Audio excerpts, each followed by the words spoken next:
جب وہ جوانی میں آئے اور حسن سورج کی طرح چمکا تو عزیز مصر کی بیگم فتنے میں پڑ گئی اور ایک جملے سے سارا باطل چاک ہو گیا، معاذ اللہ انہ ربی احسن مثوایا انہ لا یفلح الکافرون۔ ہاں زلیخا یہ نہیں ہوگا جو تم چاہتی ہو، یہ نہیں ہوگا۔ کمرے بند، تالے لگائے، پہرے کھڑے کیے اور دروازے بند۔ یوسف علیہ السلام نے دیکھا کہ میں کہیں بھی نہیں بھاگ سکتا، لیکن یہ دروازہ یہاں تک تو بھاگ سکتا ہوں۔ تو کہ یا اللہ بھائی یہاں تک دوڑنا میرا کام ہے، آگے راستہ دینا تیرا کام۔ جو دروازے کے قریب ہے تو ٹھک تالا ٹوٹا دروازہ کھل گیا، ٹھک تالا ٹوٹا دروازہ کھل گیا، ٹھک تالا ٹوٹا دروازہ کھل گیا۔ بھاگتے بھاگتے آگے پیچھے یہاں تک کہ بڑے دروازے پر آ کر اس کا پیچھے ہاتھ پڑا، کرتا پھٹ گیا، اوپر سے اس کا خامد آ گیا۔ اس نے اسی وقت پینترا بدلا، ما جزاء من اراد باہلک سوءا۔ اور اس کی چالاکی دیکھو، وہ تو نہیں اس کو قتل کروانا چاہتی، لیکن جرم یہ بتائے گی جس پر قتل ہوتا ہے تو خود ہی سزا تجویز کر دے، الا ان یسجن او عذاب علیم، کہ بھائی کوڑے شوڑے مارے جائیں یا قید کیا جائے، قتل نہ کیا جائے۔ خود ہی سزا تجویز کی کہ کیا جزا ہے اس کی جو تیرے گھر والوں کے ساتھ برائی کا ارادہ کرے، سوائے اس کے کہ اسے قید کیا جائے یا اس کو کوڑے مارے جائیں۔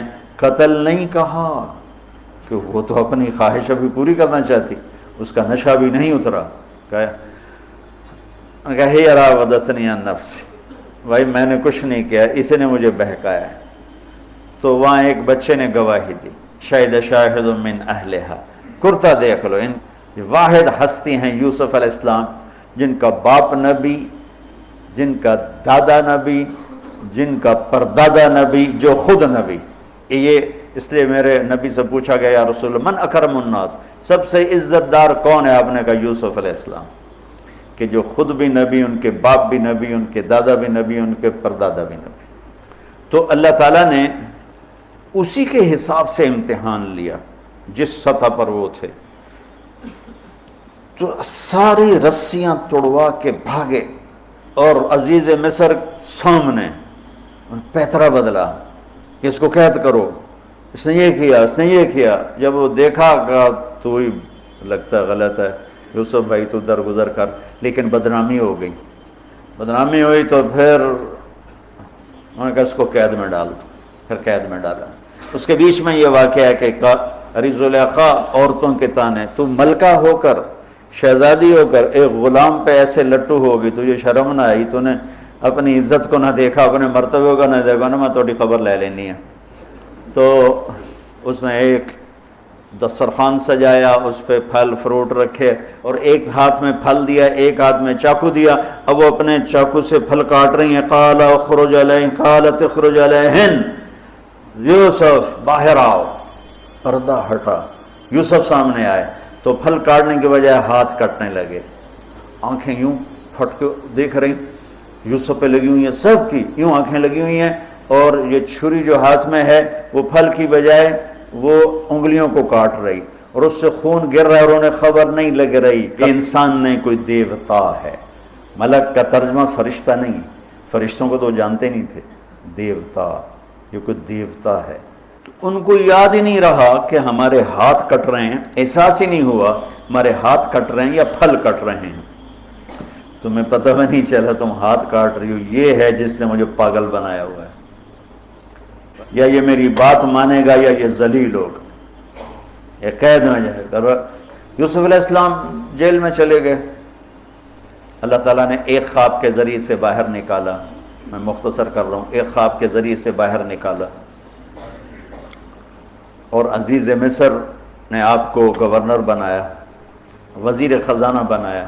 یوسف علیہ السلام اس طرح اپنے چہرے پہ نقاب رکھتے تھے کہ کوئی ان کی وجہ سے فتنے میں نہ پڑ جائے، تو اس طرح نقاب رکھتے تھے۔ تو وہ تو نقاب میں تھے، تو بھائی آئے تو نہ انہوں نے پہچانا، نہ ان کو خیال تھا کہ یہ یوسف بیٹھا ہوا ہے، انہوں نے تو غلام بنا کے کہیں گل سڑ گیا ہوگا۔ انہوں نے کہا بھائی کو لے کر آنا ورنہ تمہیں غلہ نہیں دوں گا۔ بھائی آئے، آخری جگہ پہنچتے ہیں۔ دوبارہ جب وہ غلہ لینے آئے، بنیامین کو انہوں نے روک لیا تھا، دوبارہ جب وہ غلہ لینے آئے تو یعقوب علیہ السلام کو بھائیوں نے بتایا کہ یوسف عزیز مصر نے روک لیا ہے بنیامین کو. تو یعقوب علیہ السلام کو 40 سال ہو گئے تھے روتے ہوئے. یعقوب علیہ السلام بطور باپ کیسے ہائی لائٹ ہوئے. کرتا لے کر آئے خون لگا ہوا لیکن پھٹا ہوا نہیں. تو یعقوب علیہ السلام نے فرمایا بھیڑیا بڑا سیانا ہے, چولا لا کے میرے پوتر نو کھا دس. کرتا اتار کے میرے بیٹے کو کھایا کہ کرتا کہیں سے پھٹا نہیں اور یوسف کھایا گیا. یہ سب تمہارا مکر و فریب ہے. لیکن فصبر جمیل کا کیا مطلب ہے کہ بچوں تم نے بڑا ظلم کیا ہے لیکن میری زبان سے کبھی تانا نہیں سنو گے.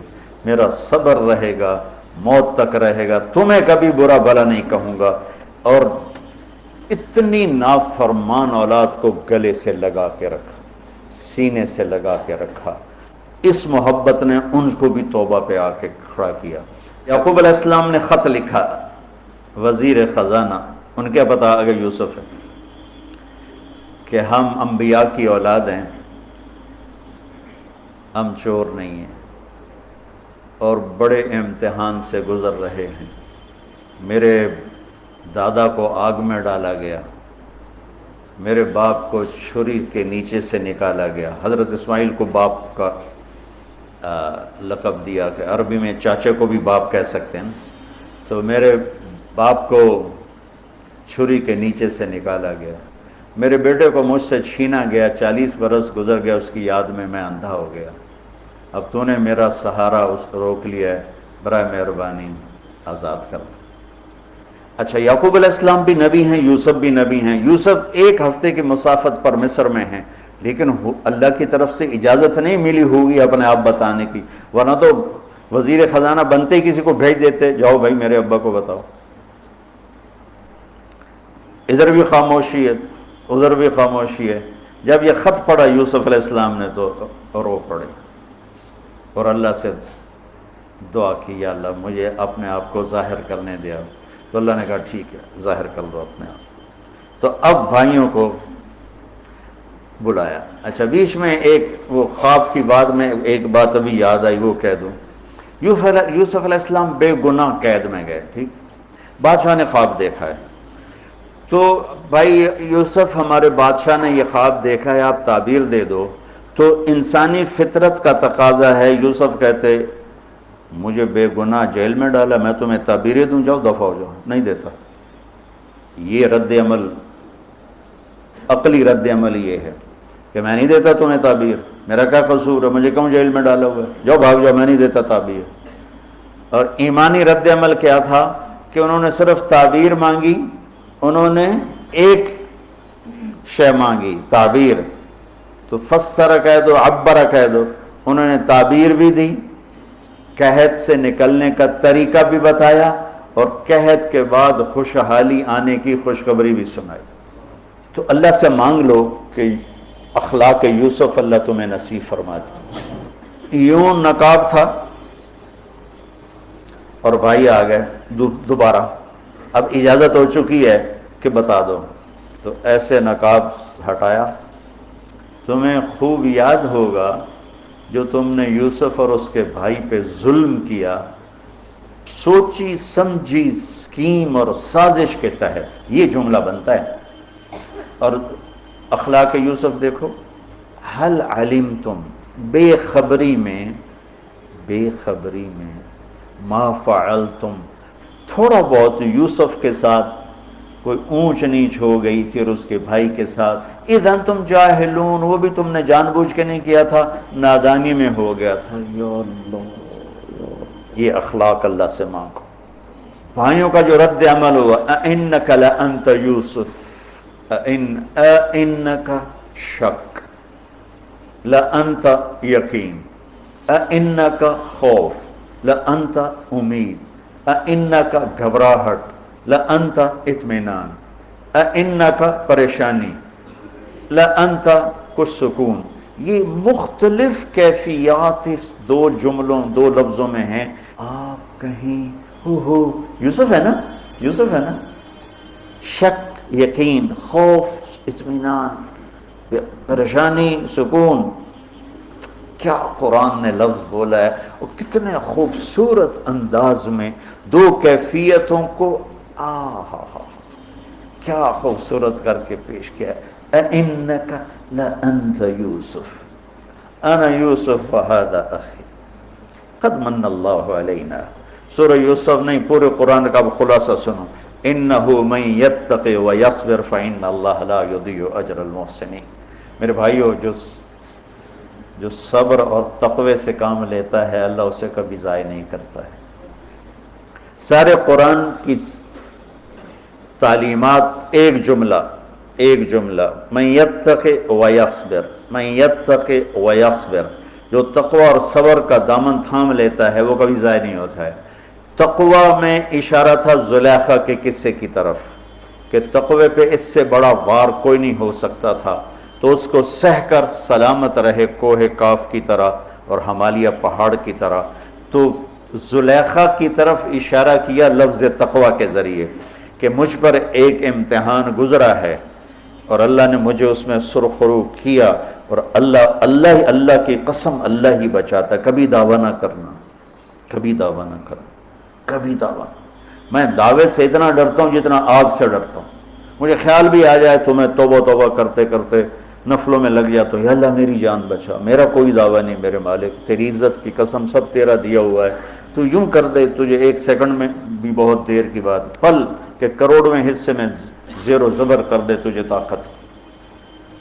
تو من یتق تقوی، گناہوں سے بچنا، تو زلیخا کا قصہ اس میں فٹ ہوتا ہے. اور ویصبر، جو بھائیوں کے ساتھ کر کے دکھا دیا، جو بادشاہ کے ساتھ کر کے دکھا دیا، خواب کی تعبیر دی، بھائی آئے تو کوئی تانا نہیں دیا. الفاظ دیکھو، قد علمتم ما ظلمتم بیوسف واخیہ اذ انتم عامدون میں کتنی چھریاں ہیں. اور هل علمتم ما فعلتم بیوسف واخیہ اذ انتم جاہلون، پھول بکھیر دیے، پھول. بھائیوں کو شرمندگی سے بچا لیا. اور جب یعقوب علیہ السلام واپس آئے اور پہنچے تو جب کارگزاری سنانے لگے بھائیوں کے سامنے تو پچھلی ساری کٹ کر کے کہا اذ اخرجنی من السجن وجاء بکم من البدو من بعد ان نزغ الشیطان بین اخوتی ان ربی لطیف لما یشاء. پوری کہانی کٹ کر دی، وہ سنائی نہیں میرے بھائیوں نے کیسے نکالا، کیسے ڈالا، کیسے بیچا، کیسے دھکا دیا، کیسے ہیلا کیا. اپنی کہانی کو جیل سے شروع کیا. میں کیسے بتاؤں اخلاق یوسف. بھائی بیٹھے تھے نا، اب یعقوب علیہ السلام نے کہا بیٹا کارگزاری سناؤ، کیسے ہوئی، کیا سننے تو تھی نا کارگزاری، کیا ہوا کیسے ہوا. کہ بس ابا جان اللہ نے جیل سے نکالا. پچھلی ساری کہانی دفن کر دی. تو میں قربان جاؤں اخلاق یوسف پر کہ انہوں نے پیچھے سے کہانی نہیں سنائی کہ مجھے کیسے نکالا، مجھے کیسے کنویں میں ڈالا، مجھے کیسے بیچا. قد احسن بی، ابا جان بس اللہ نے بڑا کرم کیا، اللہ نے مجھے جیل میں ڈال دیا تھا مصر والوں نے، تو مجھے اللہ نے جیل سے نکالا اور اللہ آپ کو وہاں سے کنعان سے میرے پاس لے کر آ گیا. یہ سب میرے رب کا اور میرے مولا کا کرم ہے. اپنے بھائیوں کو شرمندہ ہونے سے بچا دیا.